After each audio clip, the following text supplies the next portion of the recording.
Hey everyone, I finished reading Now Entering Addemsville by Francesca Zappia. She's the acclaimed author of Eliza and Her Monsters. They've been marketing the book as a cross between Stranger Things and Buffy the Vampire Slayer. I really enjoyed the book though. Nora is framed for a crime she didn't commit, and she has to track down the true culprit to clear her name. And she lives in a small town that's obsessed with ghosts. Someone burns down the home of the school janitor, and he dies from the blazes. Everyone suspects that it's Zora Novak. So Zora has to team up with her cousin Artemis. To Zora, Artemis is an annoying historian, and she has to turn to her to clear her name.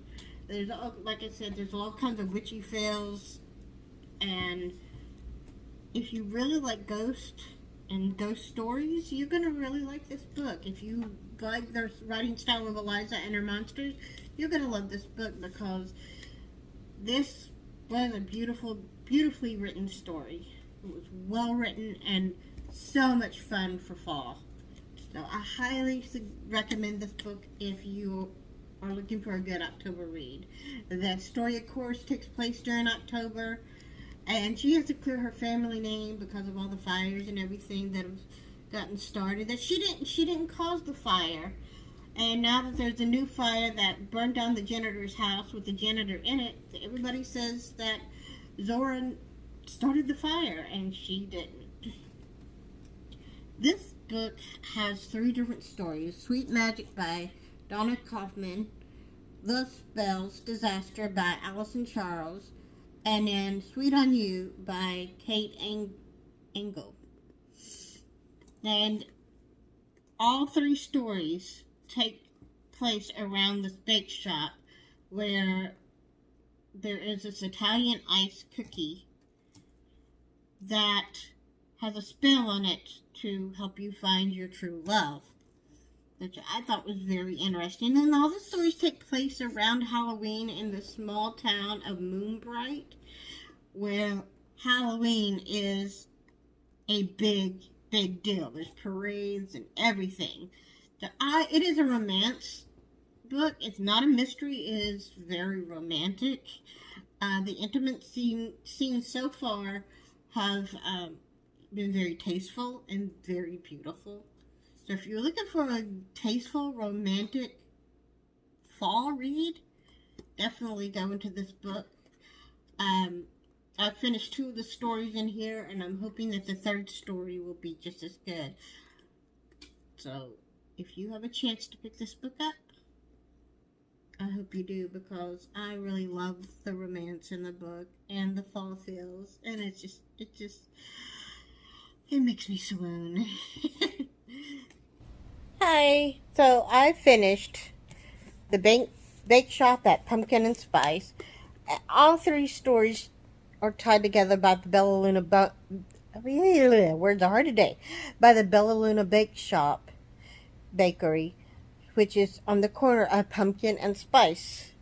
And this town is so obsessed with Halloween. It's cool. The 3rd story is actually my favorite. The very beginning of the 3rd story ticked me off because the guy was a jerk. And if you want to know more, you will have to read it, because there are 3 stories. They all tie into this one bake shop, and it is just beautifully done. 3 authors, 3 stories, 1 bake shop with a magical cookie, so to speak. And it's romance. And it's not tacky romance. The intimate scenes are tasteful and well done. I hope that if you are in the mood for a fall romance, that you'll pick this book up, The Bake Shop at Pumpkin and Spice. I'm not going to read The Beautiful by Renee Audier, which is about vampires. Apparently, I've been told that there are more mystery elements in it, and that you don't even they don't even mention the vampires until almost a quarter of the way through. So we'll see if I like this book or not. And we'll see you on the flip side. I'm eating cereal. I'm about 20-something pages in it. Into what? Imaginary Friend by Stephen Chbosky. What do you think about it? Good. Yeah? Good. So you're 35 pages in and you like it so far. Not too bad. It's cool. Having a bowl of cereal on a cold day. It's 64 degrees. That's cold for us here. And we'll catch you In in a little bit. Yeah. So I got Shannon and me some Subway. I've lit my pumpkin spice candle. And I'm going to watch Twitches. And after that I'm going to read The Beautiful by Renee Ahdieh. So I'm excited about that. I really love this movie though. It's a great, fun, cutesy Halloween movie. So I just finished reading The Beautiful by Renee Ahdieh.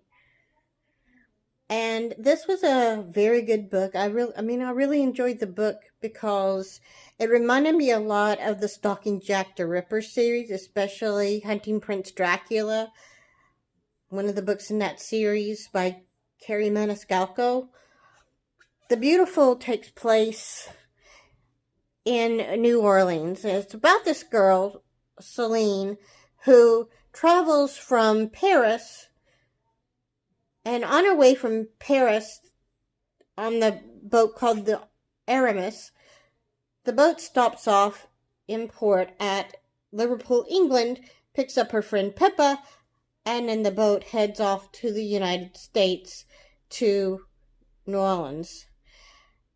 While there, Celine and Pippa and some other girls that are on the Aramis onboard the boat in New Orleans with the intent of staying at this convent in New Orleans as guests until the ladies find suitable husbands, which the Mother Superior will pick for them. So during this time, she's staying in the dorms at this convent. Celine comes across her. They find out that there was a girl that was killed, and there was marks on her neck from where she was killed, and it looked like animal teeth marks in her neck. So during this time, she tries to find out who's doing all the killing. So this is book 1 in 2, and I think a 2-book series.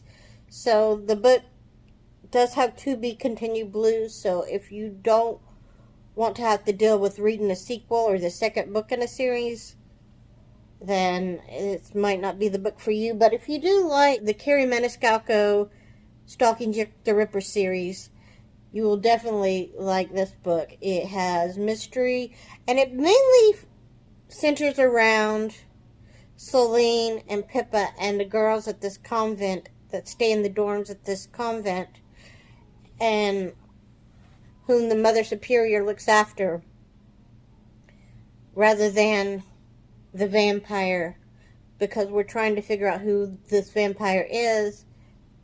And she picks up odd jobs for the church, such as teaching or doing, she makes dresses for people in the town to bring money into the church and the rest of the girls that came to New Orleans in hopes of finding their match. So if you like mystery stories, you will like this book. I would not get caught up in this being a vampire book, although it is a vampire book. I would think of it more along the lines of a Carrie Maniscalco story than I would of just a vampire story, that is supposed to bring back vampires. Although it does bring back vampires, you don't know who the vampire is until later on in the book. You don't find out for page 1 who the vampire is, although you did get some narration from this so-called vampire. So I've enjoyed that book, and I hope you get a chance to pick up these awesome reads that I have suggested. And we'll catch you in a few minutes.